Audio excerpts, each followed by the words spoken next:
You ever get really upset about something, say a bunch of stuff you didn't mean, affect everyone around you, make rash, life-altering decisions, and then a week later, the big problem isn't even a passing concern anymore? How can we go from something being a total shitstorm one week to just a passing fart in the wind the next? Or how can we tell if something is a legitimate issue that needs addressed or just amplified, misdirected emotions stemming from a bipolar episode? This is a very common struggle among polar warriors that are new to the path. It's a crisis one minute and then everything's fine the next. I can't even tell you the number of loved ones who've reached out to me saying that they, quote, feel like they're walking on eggshells all the time. It's very confusing, frustrating, and often exhausting for everyone involved. So how do we break this cycle or find some clarity in the heat of an episode? That's what we're going to talk about today on Polar Warriors. I've noticed that when I get depressed or I'm experiencing extreme agitation through dysphoric mania, there's usually a few recurring themes that my mind will go to. Basically, my main triggers. Sometimes it's situational, but I'm usually triggered by the same key group of issues. For example, the house being chaotic or messy is one of them for me personally. My boss and stress of my day job is another. My relationship has also been in the crosshairs at times when I'm not well. About a month ago, when I was extremely overstimulated and agitated, I got so frustrated at the house being cluttered and had to leave that night before I blew my top. I wasn't well and it caused a lot of unnecessary stress for my partner. My partner worked extra hard to try and get things in order for when I came back. A week later, I was feeling great and noticed something. I was leaving the house to go do something that I enjoy, and I realized that the house was just as messy as it was when I got so upset. The difference was that I didn't care at all about it. It wasn't important anymore. That was a huge wake-up call for me.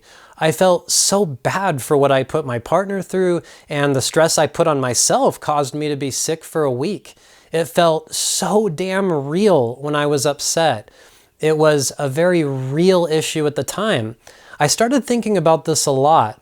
Was I justified to be upset over the mess, or was it just in my head? How do I tell the difference, and why do some of the same recurring themes pop up when I'm upset? Well, here's what I realized.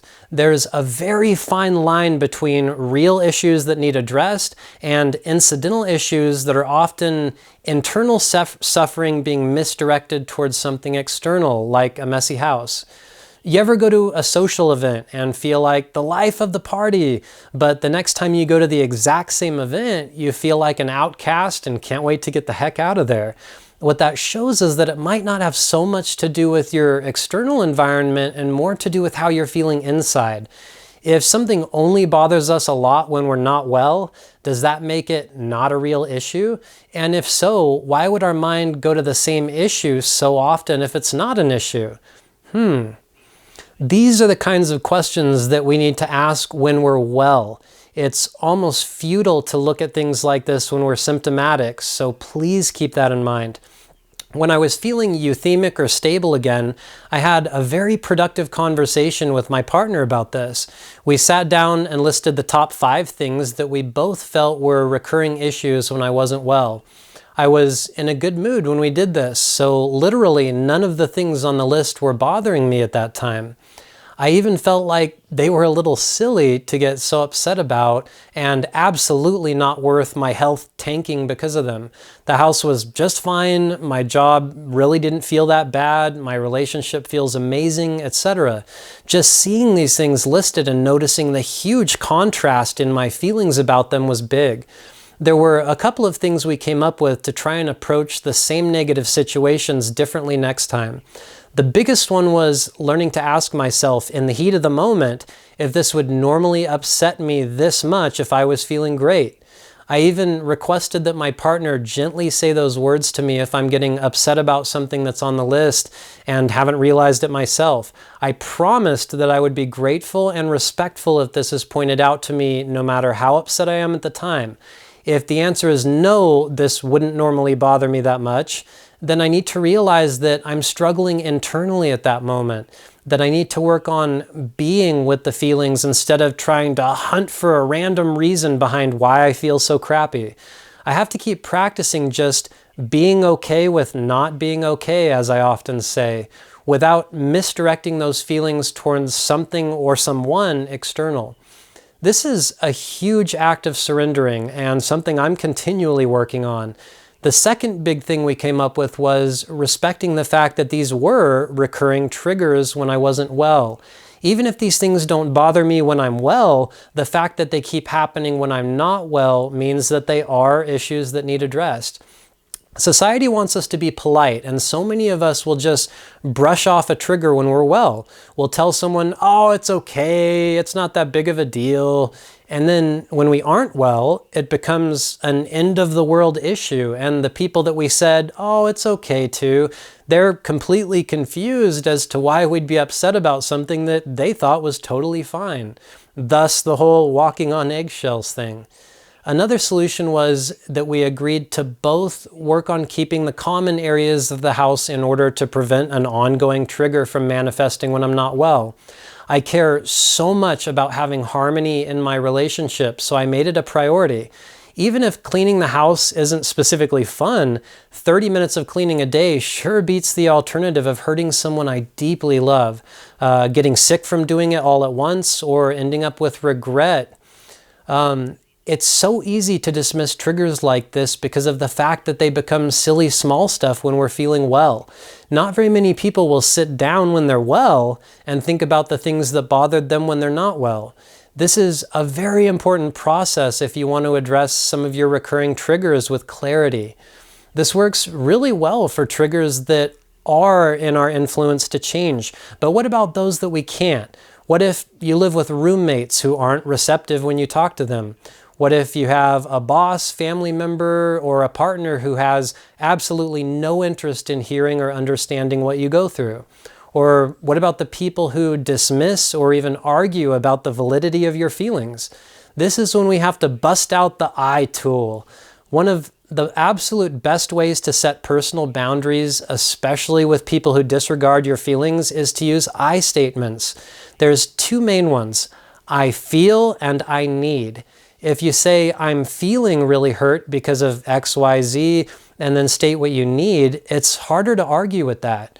It keeps setting boundaries very direct and simple.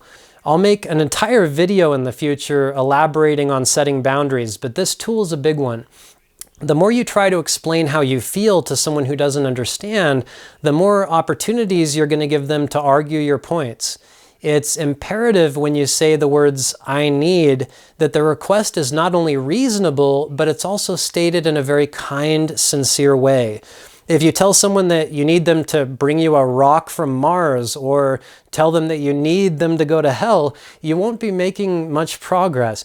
Also, if you tell someone what you need and then go back on it when you're feeling well, they're going to learn very quickly that your needs aren't as important as you expressed. Boundaries are almost like a personal oath or taking a stand. If you go back on a set boundary, it becomes useless and a lot of progress is going to be lost. Using simple I statements is a good way to go. If they still don't respond to your feelings or needs, it's time to move on. There's two ways to handle a problem, period. You can either accept and change the situation or remove yourself from the problem entirely. Don't waste any of life's precious time by wavering in the middle. When you're stable, if you feel like you're in a toxic job, relationship, or living situation that exacerbates your symptoms and compromises your health, it needs to become your top priority to remove yourself from that environment if you can't influence it. It might take time or be scary to find another job or a place to live, but if you want sustainable peace and balance in your life, these are the hard choices that a polar warrior has to make. If you don't, they'll end up snowballing. They'll build up resentment, destroy relationships, and put you right back in the same nasty place that you promised yourself you wouldn't let happen again.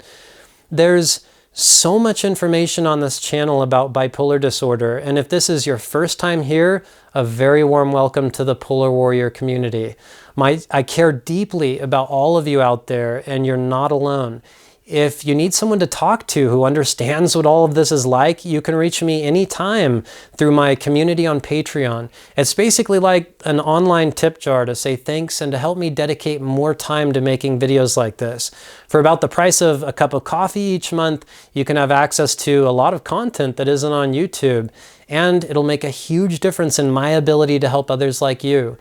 A very, very special thanks to Polar Warrior partner Diana Archer for inspiring this video.